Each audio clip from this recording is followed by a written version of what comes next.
Talvez você tá aí triste, chorando, amargurado, amargurada, porque pessoas se afastaram, saíram da sua vida. Houve aí talvez uma fofoca, uma confusão e o seu nome foi atacado. Você foi acusado ou acusada de coisas que você não disse, de coisas que você não fez, mas colocaram a culpa em você. Você ficou como a pessoa ruim da situação, da história. E os verdadeiros culpados ficaram como pessoas de bem. Saíram imunes, incólumes dessa situação.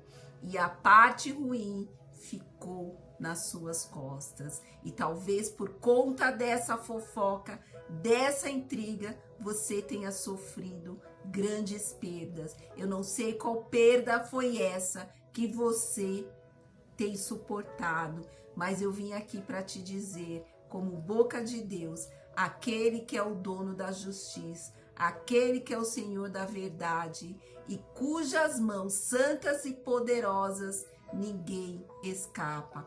Deus te diz que Ele vai te justificar e Ele vai ter um particular com cada uma dessas pessoas que te atacaram, que de forma covarde se levantaram contra você com inverdades, com mentiras, com injúrias, deixando você com a sua reputação maculada, manchada, e você tá aí hoje sofrendo as consequências de tudo isso. Mas no fim, essas pessoas, elas vão ver que o que importa é que você conhece a Deus. Porque o que importa é conhecer a Deus e saber que Ele é justiça.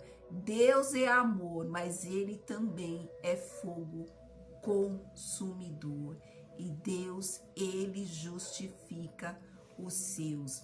Jeremias capítulo 9, versículos 23, 24 nos diz: assim diz o Senhor, não se glorie o sábio na sua sabedoria, nem se glorie o forte na sua força, nem o rico nas suas riquezas. Mas o que se gloriar, se glorie nisto, em me conhecer e saber que eu sou o Senhor, que faço misericórdia, juízo e justiça na terra, porque destas coisas me agrado, diz o Senhor. Vivemos em um mundo, numa sociedade que as pessoas aplaudem quem tem muito dinheiro, quem tem muitos diplomas, poder, seguidores, reconhecimento, prestígio social, negam justiça aos justos e presenteia aos ímpios. Essa é a verdade, a realidade do mundo no qual nós vivemos. Mas Deus diz, não se glorie nisso. Não é pecado ter sabedoria, ter força, ter recursos materiais, ter prestígio, ter conquistas. Mas é pecado quando as pessoas lançam mão de todas essas coisas para destruir, para oprimir, para pisar no outro. O problema é quando essas pessoas que têm tudo isso, elas constroem a sua identidade baseado nestas coisas e não baseado na justiça e nos valores de Deus. Porque tudo que vem de fora pode ir embora. Todas essas coisas, elas podem ruir de um dia para a noite. A força acaba, o dinheiro também pode acabar, o aplauso cessa porque as plateias, elas vão embora, a fama passa e o reconhecimento, ele é instável. Mas o que vem de Deus não enfraquece, não envelhece, não quebra e não depende dos padrões deste mundo. O Senhor te diz, Se você quiser se orgulhar de algo, se orgulhe de ser filho, filha e de conhecer e ter vida com Deus. Isso sim é poderoso. Em um mundo que te define pelo que você faz, pelo que você tem, Deus te define por quem você é, porque Ele é quem te conhece, desde o teu fio de cabelo até a unha do teu dedão no pé. Os nossos fios estão todos contados diante do Senhor.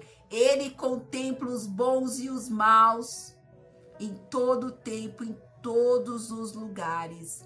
E o que realmente te sustenta não é o que você tem, mas é aquele que te guia, aquele que te guarda, aquele que te abriga à sombra do Onipotente.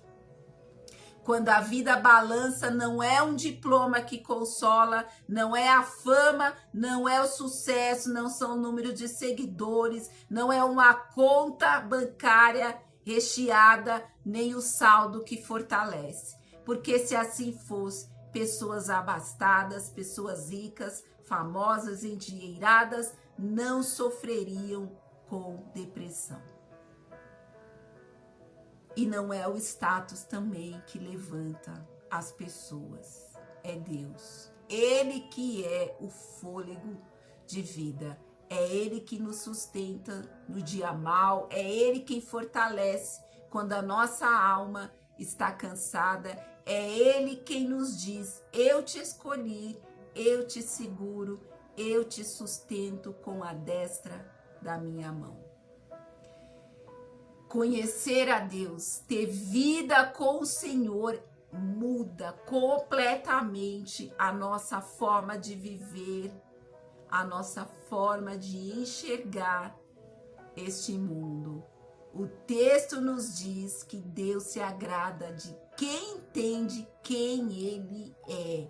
E Deus é misericordioso, Ele trata com amor mesmo aqueles que não merecem. Deus é justo, Ele corrige, Ele alinha, Ele estabelece a verdade. Deus é um juiz reto e perfeito, governa a história e Ele não perde o controle dela. Conhecer a Deus é saber que Ele anda conosco. E quem conhece a Deus pratica misericórdia, age com justiça, caminha com humildade e se pauta pela verdade. No fim, tudo se resume a isso: ter relacionamento, ter uma vida com Deus. E você não perde nada por isso. Pode deixar os escarnecedores, os incrédulos, riem o quanto eles quiserem, debocharem de você, da sua história, acharem que eles estão tripudiando sobre você. Mas no fim, eles terão que ver que Deus é contigo, que maior é o Deus que está com você do que todas as coisas que eles possam, porventura, possuir.